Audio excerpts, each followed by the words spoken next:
I would like to invite you all and warmly welcome you all for this Instagram live session in conversation with Dr. Tara Rajendran. I would quickly like to introduce myself. I am Sharon Glenn. I am a second year medical student from Chennai. I am the state coordinator and editor for the White Coat Project. And the White Coat Project is an outreach of IMA MSN Punjab. It is a social media project and blog that aims at telling the stories of students and professionals in the field of healthcare from all walks of life. We have an extensive repertoire of some incredible stories on our blog and social media pages, so we highly urge you to take a look at them after this live session. Our speaker for today is Dr. Tara Rajendran. She is a physician, a musician. She graduated with a Bachelor of Medicine and Bachelor of Surgery from KMC Manipal, after which she finished her Masters of Fine Arts in Music, specializing in the Veena. She is currently pursuing her PhD in the same field, with her dissertation based on the evolution of Indian classical music in medicine from Annamalai University. She is a medical researcher, a TEDx speaker, writer, and the recipient of the President's Award.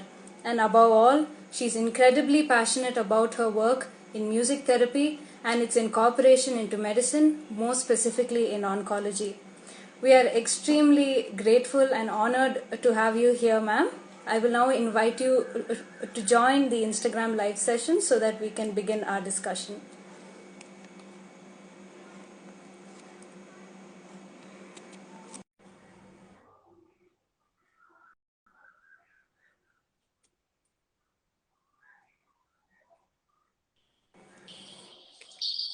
Hey, Sharon. Hello. I wanted to just confirm if I'm audible. Yes, you are. We can see and hear you. Okay, awesome. Okay. I must say that I have having me the project much honor to be here to speak to medical fraternity.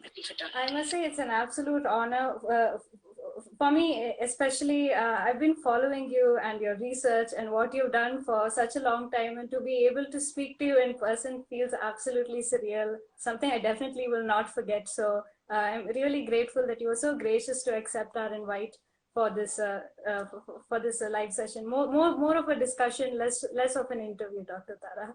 Thank you. You're too. If it's okay with you, can we jump into the questions straight away? Sure. All right. So we'll start off with something a little more nostalgic. I would like to ask you, how did you get into music in the first place? You are now you're amazing in all fields, both medicine and music, but how did your journey into music start? So it has some sorry, I think there is feedback. Can you Sorry, Dr. Tara. Would you like to Okay, yes, sure. There is a feedback. I will mute. Okay, awesome. So in 1998, when I was 5 years old, my grandmother was suffering from acute lymphoblastic leukemia, and she was bedridden with the immense back pain. And at that point in my life, I kind of grew up fascinated at how this music coming out of a huge red Panasonic old tape recorder is kind of alleviating my bedridden grandmother's pain and stress and anxiety to a bit.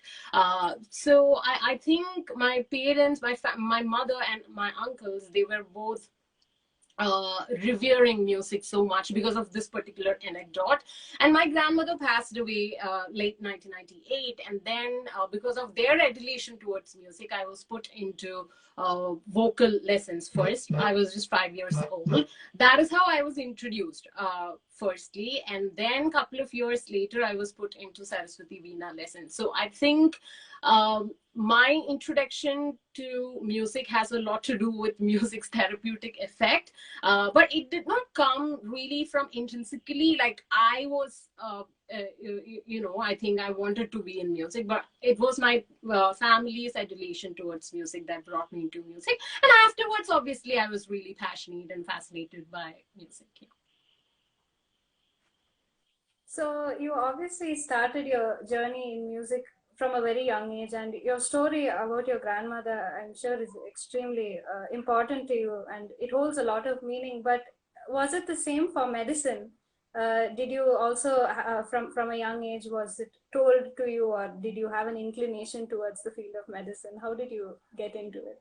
So when my grandmother was in the hospital, I was a young kid, I was a toddler. So when I look into these oncologists who come like in the morning for grand rounds, and then they're really kind and generous to my grandmother. And I think those visuals at that tender age kind of inspired and invigorated me to take medicine. So yes, so that is how I was introduced into medicine. Yeah.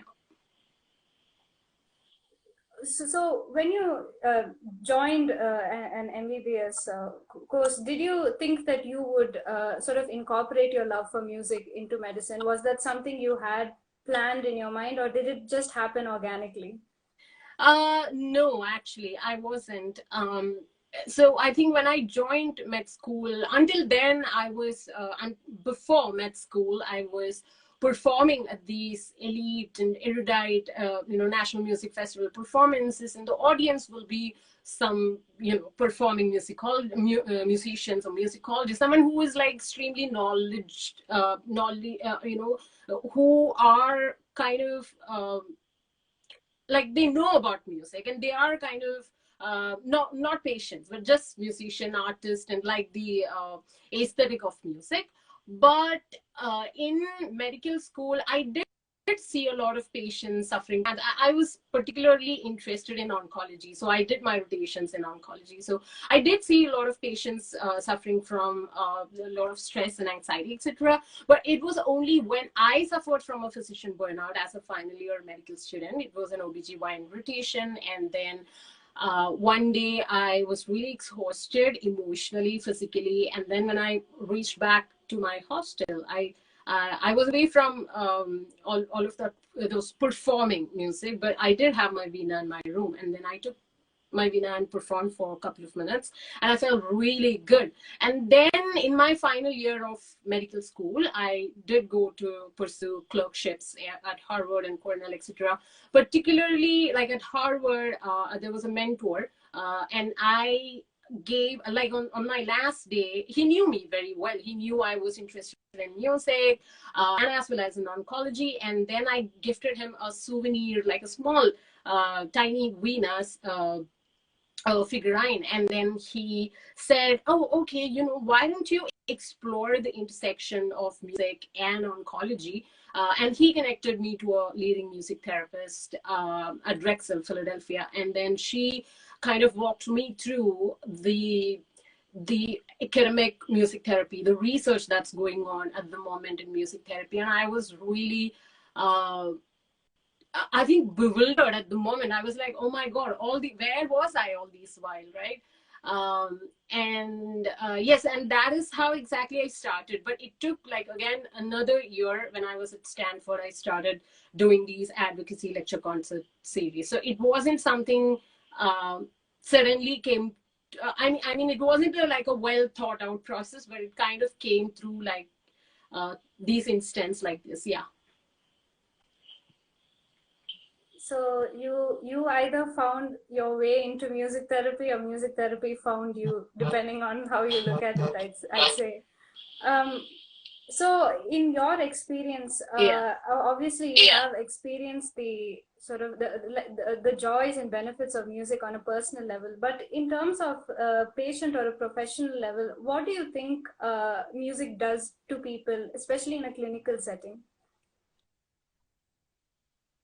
What music does to people. I won't be able to speak in an Indian context a lot, because I don't know to what extent we have explored clinical outcome of Indian music in patients, but in general, globally, there has been a surge in research in music therapy, clinical and bench research, like at a neurological level, from 1999 millennium, and there was a surge, and that's specifically through a paper after the publication of a work by Dr. Anne J. Blood et al., Anne J. Blood and team. So they kind of worked, and the highlight of their study was music's impact on emotions and how it emulates and evokes an emotion. So after that, there is a surge. Oh my God, like they were fascinated. I mean, I think people were really intrigued to know further, and there were a lot of studies. So according to all of those studies, yes, music has an impact in various frontiers, like and most of these research in clinical setup has been done in cancer patients because of the stress, anxiety, pain, and mood disorders, sleep quality. All of these are analyzed in cancer patients, like I think largely psychological. So around 60% of the work is done in palliative oncology, in which says there is a reduction in stress, anxiety, pain, etc. And quality of life is high, and sleep quality is high at post receiving the intervention, musical intervention. And also in other frontiers like Alzheimer's and Parkinson's, like in movement disorders, and in there is an autonomic sympathetic system response to music, so which kind of reduces anxiety and sorry, not anxiety, reduces heart pulse rate, reduces respiratory rate, and all of that. And Alzheimer's, the symptom management, in symptom management, music has a huge, significant positive impact. And pediatric epilepsy, so music reduces the frequency of epilepsy attacks, and many more, many more. And there are two kinds of music. One is stimulating music, something like EDM or rock music, which kind of, whatever I said before, it kind of elevates, like pulse rate goes up, respiratory rate goes up. But when you listen to relaxing music, all of these comes down. So that's where the role of a music therapist comes into distinguish and bring out the best music for the patient, all of that. So yes, there are evidences. You mentioned you sort of while speaking, especially at the beginning, you said that all of your observations are based on studies done abroad, which only leads me to believe that in India there is a dearth of research when it comes to music therapy. Do you think that there is a obviously there is a need, but do you think that there is anything in specific that is hindering such research from happening, and is there anything that we can do in order to mitigate that? In India? Yes, in an Indian context. Yes, in an Indian setup, yes. What I can say is, again, that's part of my research PhD dissertation as well, the evolution of the use of music in medicine. So I think the first ever paper in music therapy in an Indian clinical setup was in 1997. And then after that, I think in the 2010 duration, there were a couple of papers. But after 20, I'm so sorry about the background noise. So post 2010, there were a large number of papers, but all of those researchers, and I'm thankful and grateful for all of these researchers, but the thing is, the intervention, the methodology used are heterogeneous. So, which means, I'll give you an example. So there is this music, Mozart's K448 Sonata. And this particular piece has been found useful in reducing pediatric epilepsy attacks. And this particular musical intervention has been given to pediatric patients and conducted research all across the globe for across 2 decades. And then finally figured out, okay, this music, if given for, I don't know, some frequency, like 2 or 3 times a week or whatever that is. And in that case, there will be a second impact. But whatever we have done studies are like, we have given what the methodology mentions is we have given Carnatic music, we have given Hindustani music, or we provided Veena music or something of that. So classic Indian music has a huge, large melodic improvisation, which is called as ragas, or forget ragas, even compositions like which exact music did you give and all of that, and the sample size. So there is a large heterogeneity. So since there is a heterogeneity, it is a little challenging to measure how much, and also the population is vastly different, some of which estimates these measurements in I don't know, patients who underwent gastroscopy, and the other study will be on something else. So none of that is repeated. So all of that. So there is a lot of challenges associated with these data, but at the moment what we can say is there is a lot of opportunity to explore these research, because it's not like 10 years ago. We have already a lot of peer-reviewed papers to back it up. We have a lot of funders also.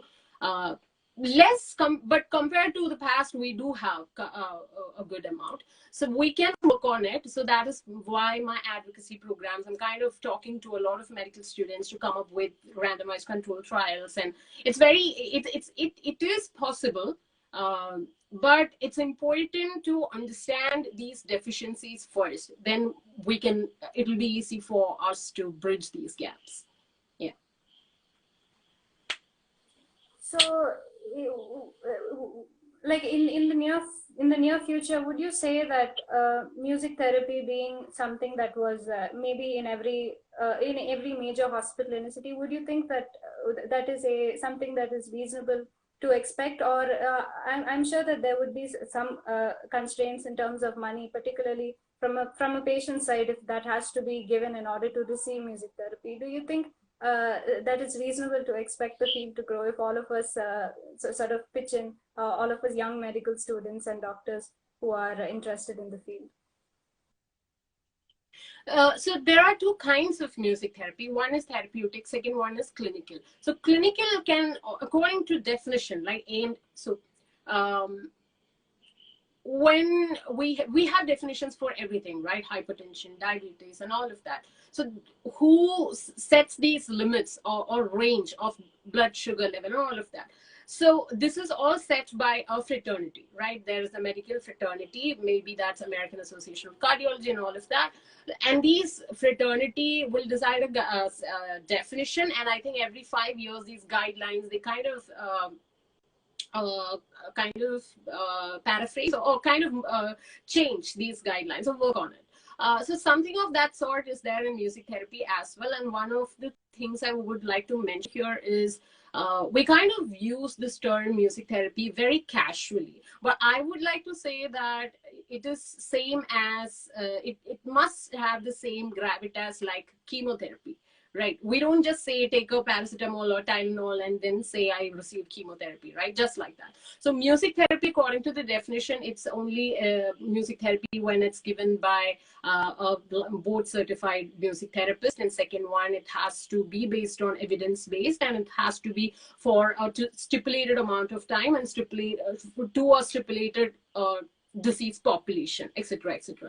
So that is the definition. So that according to that definition, when all of those things are tick marked, and that is clinical music therapy. Having said that, there is another side which is another type, which is therapeutic music therapy. That is passive listening, or passively playing music in the hospital corridors, all of that. So both of which can come to India if we could mitigate these deficiency what we have at the moment. So one would be creating evidences so that according to that we can provide these music, be it clinical or be in clinical, and in therapeutic, we can provide music in the corridors of hospitals.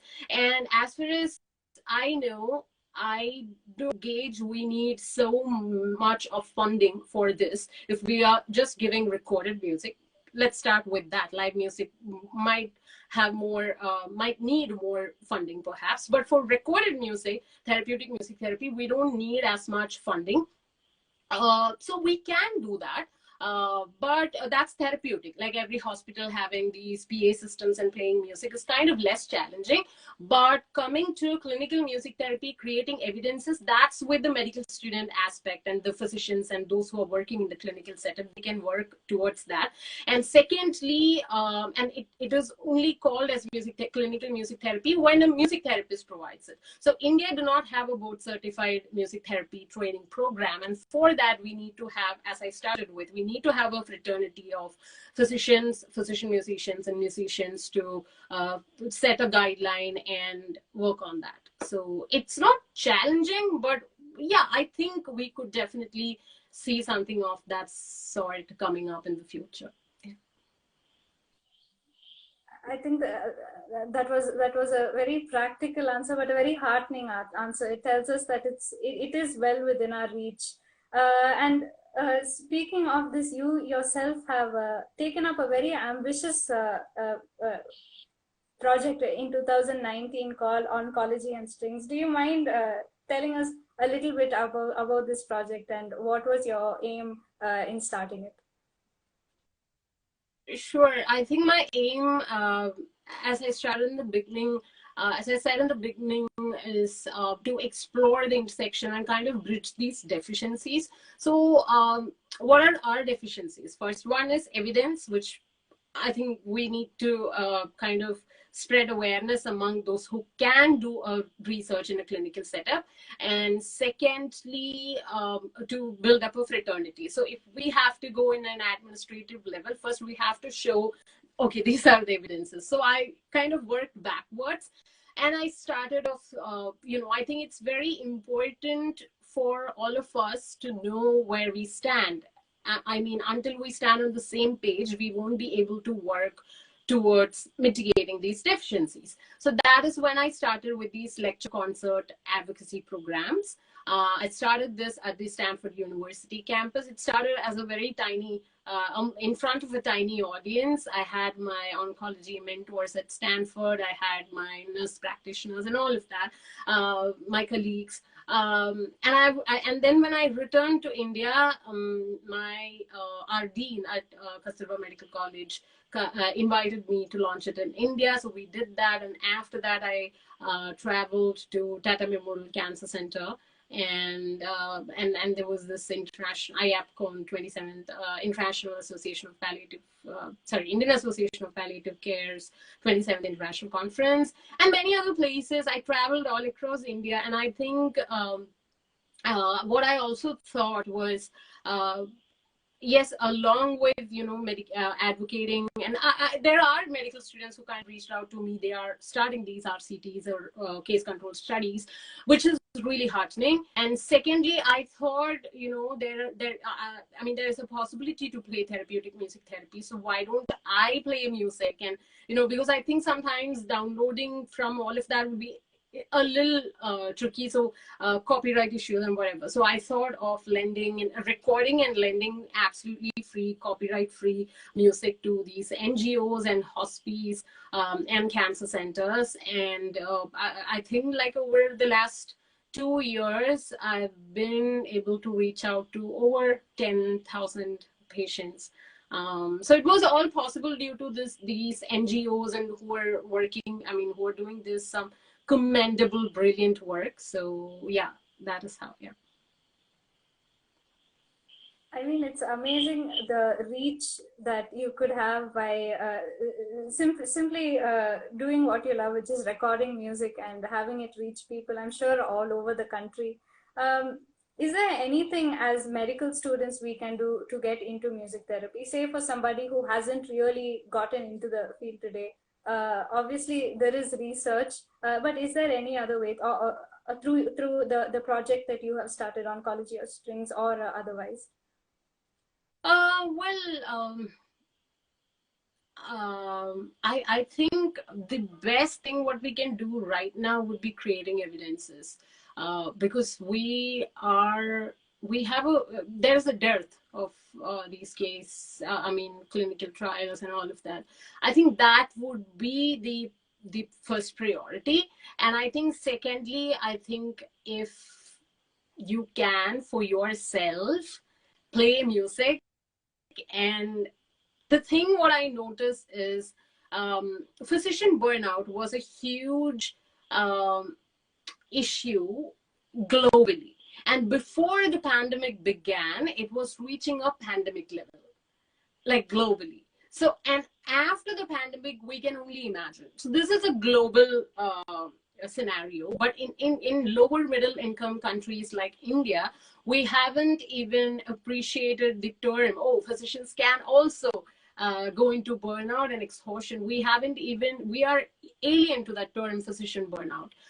So it's very important because particularly in India, I see these young medical students who are so skilled in music throughout their childhood and teens. And then once they enter med school, they kind of put the music and whatever the creative outlet is, be it writing, be it painting, or all of that, to on the back burner, and then they focus on their academics. So I think at the same time that you all are working, I think there is a slight chance of burnout and exhaustion. It happened to me, it happened to many people. Maybe it will not happen to you, but I think it's always great to connect with your creative outlets, because I think in burnout, what happens, there is a depersonalization happening. You are kind of stressed out and exhausted beyond, indescribably. So I think it's important to connect with you through whatever your creative outlet is. So that's what I think, two things I would advise. Yeah. I truly agree that if I can burn out, or if you can, then it's very likely that your colleague also might be going through that. Now you're obviously done so much at such a young age. You've finished an MFA and you're currently doing a PhD, and you constantly travel and give talks. Do you ever experience burnout, and how do you deal with it, particularly in the field of academia? At the moment, thankfully, no, because I'm with music and I'm kind of writing also. I'm part of not part of, like I'm attending two, what do you call, community level or organizational institutional level, these creative clubs. One is Stanford Medicine's Writing Medicine platform, and one is Stuck at Home, again Stanford University, so Stanford Medicines. So both of them are kind of at an institutional level. They are organizing these weekly ones, hourly sessions to release your whatever exhaustion and all of that through your creative outlets, so through music and medicine. And I'm writing outside that as well, short stories, which I kind of took a sabbatical for a long time. So that these are all my creative outlets. So I don't at the moment, and also my schedule is a bit kind of adjustable and flexible at the moment. But it wasn't the case when I was in final year med school. I was juggling with, I think there were so many things on my plate at that point in my life. I did not know what to do. I did not know, okay, embracing a creative outlet will help. I did not know at all. And I just felt like I was falling into a dark labyrinth. And I think that was when, OBGYN rotation was there, I think, back to back, and I was sleep deprived. I was hungry. I was hangry. And a lot of things, the pressure and exhaustion. And yes, exactly as the definition of physician burnout say, I was kind of depersonalized and detached, and there was no empathy in me at all because I lost myself. And at that point of time, yes, I was giving my bachelor's final year exam. So I had my Veena in my hostel room. So I kind of played it. It was dust laden and all of that, but then I played it for a bit and I felt really good. And that's how, but I couldn't explain it or describe how it happened and all of that. But now I know, because I'm in a better position. Uh, I have read a lot about why this happens, because when you're kind of embracing a creative outlet, you're kind of connecting yourself with you. Uh, so recently, with Writing Medicine, our mentor, Laurel Braitman, she's a New York Times best-selling author and a Stanford Medicine's writer in residence. So she was telling, when you're writing something, uh, like focus on the smell, the what you hear and what you see, the color. Like when you're describe everything vividly. I have to feel it. I have to touch it. So I kind of I was writing this article, and this is for an instance, and I was writing something. It got published also later, which was like how I describe heart sounds to my deaf brother. So this is a fiction piece, and while writing that, I was kind of writing these fragrance of jasmine and how you feel when you plunge your feet into a wet mud and all of that. Okay, so while describing that, I was kind of connecting with my childhood memories and all of that. So that time, I kind of, like 1 hour or 1.5 hours I took to write, I was kind of connecting with my old happy memories, and I felt really good. The same goes with music as well. So yeah, yeah. So yeah, yeah, this is what happened. So I think it's the process of engaging all of your senses, even when you feel that you are incapable of, because of stress or anxiety or burnout in your case.